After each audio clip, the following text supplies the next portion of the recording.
You have a lot of Unearthed Arcana coming out, and there's a lot of interesting ones. One of them is there's a new wizard subclass that feels very much the stuff of legends, correct? Tell me about this.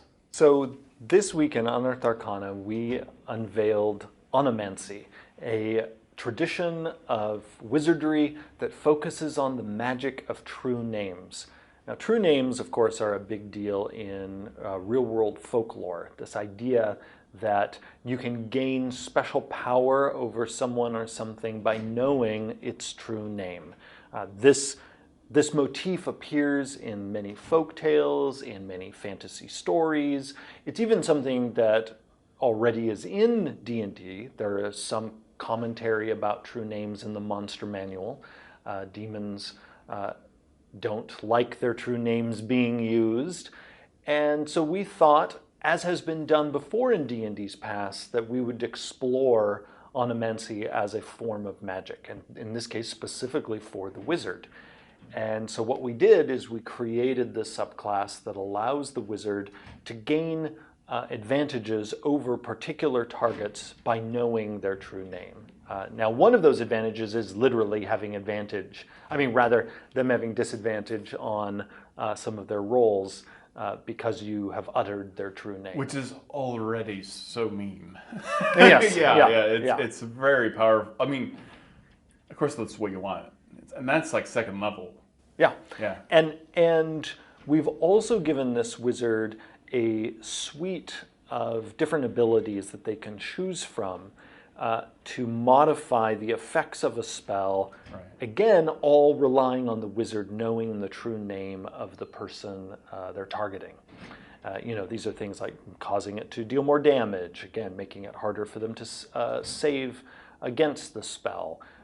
One of my favorites is the one where we allow you to target somebody who you can't see and is even behind total cover as long as you utter their true name and they're within range of the spell. Situational, but in particular situations that would be horrifying, of just suddenly magic is happening to you because somewhere nearby your true name was uttered. I love that. That almost makes you the arcane archer of wizardry in a sense. But yeah, because I know your name, you cannot hide from my magic. Yeah. That's such a primordial idea of magic, right? And this wizard, with that primordial power, is also able to bolster allies and curse foes by using the bless and bane spells, which is unusual for a wizard.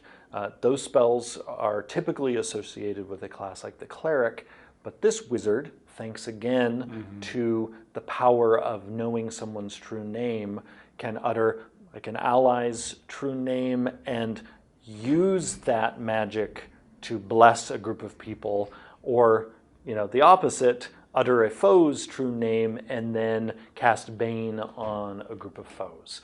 And we were kind of imagining that the creature whose name is being uttered, they're serving as a conduit for those spells. And this wizard has both of those spells always prepared. They're always ready to bless people and also to curse them. I like it because, and how it's worded, the name of someone becomes the component. Yes. And we also, in this subclass, talk about what, in fact, is a true name. It could be your given name. Right. It could be a name you've chosen. It could be a name you've earned. If you're worried about people using your name in magic, well, then you might use a pseudonym in everyday life. There are many folktales that involve people who use names that are not actually their real name. But then we even have a note saying if you use a false name long enough, it might actually become your true name if it is the name that you associate with yourself. Like when you think of yourself, if you have enough mornings where you wake up and the name that you associate with yourself is your false one, well, then that false name might become your true name and then could be used against you by an onomancer. It's a good example of well, strangely, in my family, for some reason, all the men go by their middle name, and I have no idea why. Maybe so that a wizard can't use your true name against you. But also, when you think of like Batman or Bruce Wayne, who is he really? Right. Really feels like he's Batman. To make a comic book reference to that. Yeah, or Gandalf has a whole bunch of names. Yes, Gandalf has so many names. And those names are not the name that he originally had in the West when he was a divine being before being sent to Middle-earth. But then you wonder with Gandalf, has one of those names become actually his true name? I mean, we don't know. But that transition from Gandalf the Grey to Gandalf the White. Right. But Mithrandir is the elven name for him. But even that's not his original name. That's not his real name. Yeah.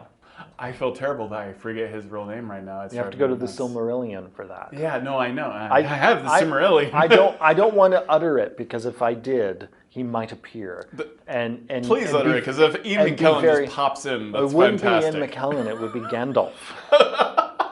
I think Ian McKellen is his true name.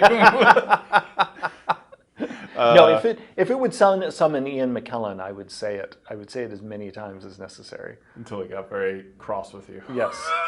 So he would say, "Please, sir, stop summoning me." What is the story that you're telling with this subclass? So it's not only tapping into folklore about true names, but it's also tapping into the story of the wizard itself. The wizard is all about knowledge, texts, and a big part of text is the name of things. So this is a natural fit for the wizard. We, of course, could have explored Onomancy in maybe another spellcasting class, perhaps the bard, but the wizard as the spellcaster of texts. I mean, this is the only spellcaster we have where so much of their identity is about a book and libraries and things being written down. These are the spellcasters, I think, that would most master the power of the name. It adds another dimension to magic in D&D as well for me. Like you said, demons not wanting their true names known. And it adds a touch of paranoia. Yeah. Yeah. Yeah. And if Onomancy was turned into not only something for the wizard in a particular campaign, but a bigger deal in the campaign at large, you could imagine entire cultures where people have multiple names, and it would just be common practice that any of us might have 3-4 names. And in fact, in our world, there are actually a number of cultures where that is the case. I mean, even many of us, like I have a middle name, I never go by it. But it's kind of a fascinating cultural relic. Why do I have multiple names? I mean, again, there are a number of answers for why. But even in our world, there are actually many well-established traditions that we don't even think about because we're so used to it, of one person having multiple names. That's very interesting.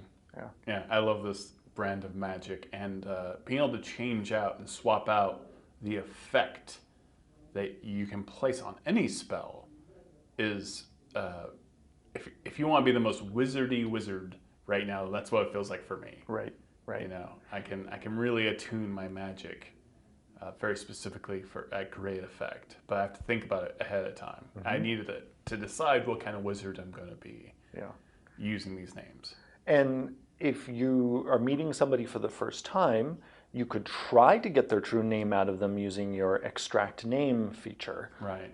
If that fails, it will never work on that person again, but that doesn't mean you can't get their true name. It just means basically your shortcut got blocked, but you can now still try to get it out of them, either by being persuasive, by reading their mind, by doing some research, talking to people who know them well. You could imagine a campaign actually becoming a lot about this hunt for people's real names. Yeah, I love it. And I would totally play in that campaign.